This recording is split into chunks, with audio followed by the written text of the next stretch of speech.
देखो, पहली बात तो युद्ध नशे विरुद्ध तो है ही नहीं। अब तो लोगों की तैयारी है कि युद्ध झाड़ू विरुद्ध, कि झाड़ू के खिलाफ लोगों ने युद्ध लगाना है।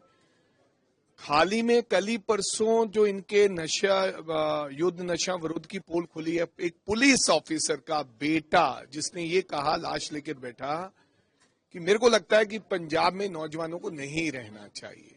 बाद में उसके बयान पलटा लिए गए क्योंकि पुलिस का दबाव हो गया होगा बड़े ऑफिसरों का। तो ये सीधा सीधा सिद्ध होता है कि पंजाब के अंदर नशे का बहुत बड़ा बोलबाला है, और रैलियां करने से, यात्रा करने से पंजाब का नशा खत्म नहीं होगा। करोड़ों रुपया तो गवर्नर साहब लगा गए यात्रा पे, जो पब्लिक मनी था। करोड़ों रुपया आज की रैली पे लग जाएगा। इससे पहले भी बहुत सारे प्रोग्राम हुए। सो कांग्रेस कहती है कि भाई आप जनता का पैसा जाया क्यों कर रहे हो।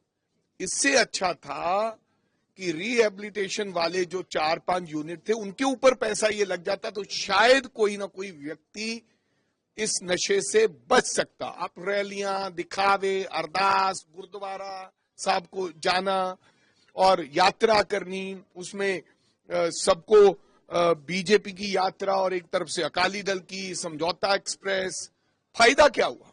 उसके बाद ही हुआ ना एएसआई का जो बेटे किया नशे से। तो मेरे को लगता है कि हालात बहुत गंभीर हैं पंजाब के, बहुत मुद्दे हैं। लॉ एंड ऑर्डर का बड़ा भारी इशू है।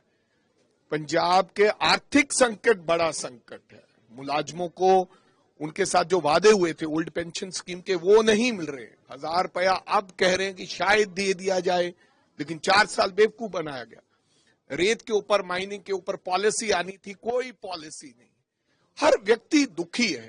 तो मेरे को लगता है कि आज हम बैठक करने वाले हैं भूपेश बघेल जी के नेतृत्व में। आने वाले दिनों में किस प्रकार से लड़ना है, कौन से मेन इश्यूज होंगे। अनएम्प्लॉयमेंट बड़ा इशू है, महंगाई बड़ा इशू है, मनरेगा बड़ा इशू है, लॉ एंड ऑर्डर बड़ा इशू है। तो ये तमाम मुद्दों के ऊपर बात करके कैसे लेना है सरकार को, तो उसके ऊपर चर्चा रहेगी। देखो, ये सरकारों के पास कोई इशू नहीं है। सरकार क्या कहती है, हमें डिफेम करना चाहती है कि इन्होंने दलितों के खिलाफ कुछ कह दिया, इन्होंने दलितों के खिलाफ। दलित हमारे सर का ताज हैं, आप मत बताएं। ऑल इंडिया कांग्रेस कमेटी के अध्यक्ष दलित हैं और हमें बड़ा गर्व है कि हम उस पार्टी में काम करते हैं। यहां ये पार्टी सेकुलर है, इसमें दलित और हम अपमान कर ही नहीं सकते।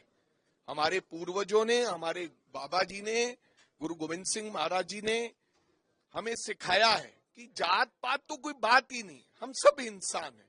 तो ये बेसिकली मुद्दे बनाते हैं, फलाने ये कह दिया, राजा ने ये कह दिया, एलओपी ने ये कह दिया। अरे भाई, कोई कहता है सरदारों को कह दिया, बीजेपी कहती है, क्योंकि ये पोलराइजेशन करते, बांटने की राजनीति। हम तो बांटने नहीं, हमें तो कहा है कि हिंदू, मुस्लिम, सिख, ईसाई सब है भाई भाई, कोई जात पात कुछ है ही नहीं। तो राहत क्या, हमने कहा ही कुछ नहीं है, तो राहत मिलनी थी। मैं कह रहा हूं 4 बना दो, 4 बना दो, मैं कह रहा हूं 18 बना दो। वैसे तो डिप्टी चीफ मिनिस्टर पोस्ट होती नहीं, that is a constitution post, is a minister post, there is no deputy chief minister post, कोई है ही नहीं। लेकिन आप 17 बना लो, आप कुछ भी कर लो, बात बनेगी नहीं।